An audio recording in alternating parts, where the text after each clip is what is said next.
It was the 1st of December, 1943. Private George Ritchie was stationed at Camp Barkley, Texas. He had just been chosen to attend the Medical College of Virginia and was waiting to be sent to Richmond to begin classes. A week before he was to board the train, he checked into a hospital due to an upper respiratory infection. The day before his scheduled departure, he felt his condition worsening, but tried desperately to prove that his health was satisfactory. It was the last train out of Camp Barkley that week. Missing the train to Richmond would possibly mean missing the opportunity to attend medical school. Ritchie spent that entire night in coughing spasms with an uncontrollable fever. He was aware that his condition was severe. His fever was abnormally high. He had already been trained as a medical and surgical technician, so he was in a state of shock when he saw that the thermometer had reached over 106 degrees. The medical staff arrived to transport him by ambulance to have an updated chest x-ray done. Private Ritchie collapsed, and his condition deteriorated throughout the next 24 hours. Eventually, he was pronounced dead. His chart reading expired from double lobar pneumonia. Then the officer gave orders to prep him for the morgue.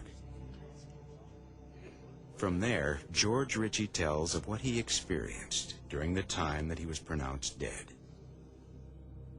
From a subjective point of view, I'll have to tell you what I was experiencing. I knew I had missed my train.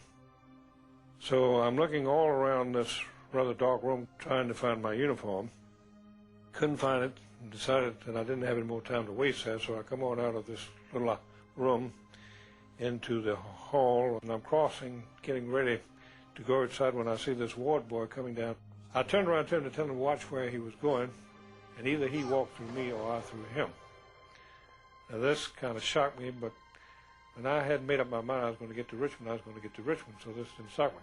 I go on out to the door, going to the outside. As soon as I got outside of that door, I'm suddenly up into the air, varying between 500 feet to 500 yards above the ground, going at an incredible speed. And finally I come to this large river. I see this city on the other side.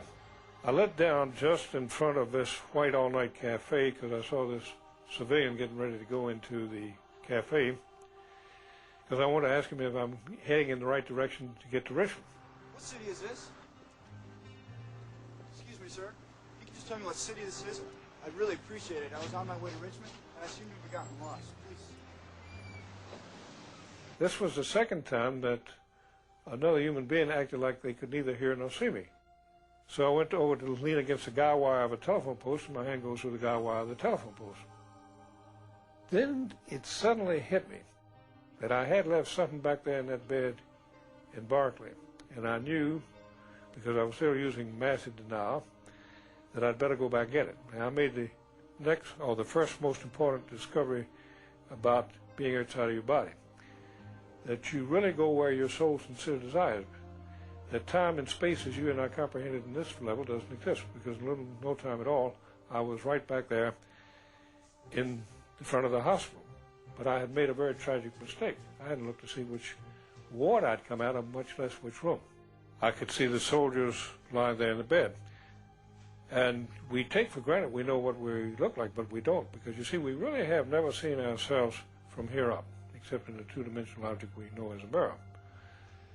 And I saw a lot of soldiers that looked like me, but none of them had my fraternity ring on the finger. And I'm going through from ward to ward, room to room, trying to find me, and becoming more desperate. Finally went into this little isolation room, and lying over in the bed with the sheet pulled up over its head was this body. I realized it was me because I recognized my fraternity ring, and it even had a chip on the black onyx because it was a Phi Gamma fraternity ring, and there wasn't any mistaking. And I am utterly petrified. My massive denial has broken down. I suddenly realized that that body is dead. And I'm too young to die. I'm only 20 years of age. And then all of a sudden I thought the light at the head end of the room was getting brighter, but it was growing in an intensity of light to where if you turned on 1,000,000 welders' lights, you'd have some idea of the intensity. Three things happened at the exact same moment. Something deep inside of my spiritual being, not the corpse lying over in the bed, said, "Stand up, you're in the presence of the Son of God." At that exact same instant, out of this brilliant light stepped the most amazing being I have ever met, and those hospital walls virtually disappeared. I saw every single minute detail of my life, everything I had ever done in public, in private, from seeing my own cesarean section birth through my 20th year when I was pronounced dead. And he threw a question, what had I done with my life? And I thought, well, I'm an Eagle Scout. Immediately he shot back, that glorified you. And the same question again, what have you done with your life? Now, over there in that realm, there is no such thing as hypocrisy, because one of the first things that you become aware of is that the other being is totally aware of what you think, so you can't think one thing and say another. There's no such thing as misunderstanding what he meant. And yet, here was a being that knew everything about me, and he totally accepted me, and he totally loved me. Now, that blew my mind. The next thing that took place was that Christ motioned for me to come over close to him. Now, you can well imagine by this time I really do think that I've seen everything, but I'm finding out this is just the beginning, because suddenly he's opening up another realm to me. Now, I wanted to stay there, but then I suddenly realized that the Christ was pulling me away and that we were heading back into this isolated room in Camp Barkley Station Hospital outside of Abilene, Texas. Private George Ritchie's death was confirmed by Dr. Donald G. Francie, captain in charge during the time of these events. Dr. Ritchie's book, My Life After Dying, contains the elaborate account of the various realms of the afterlife that he claims to have experienced.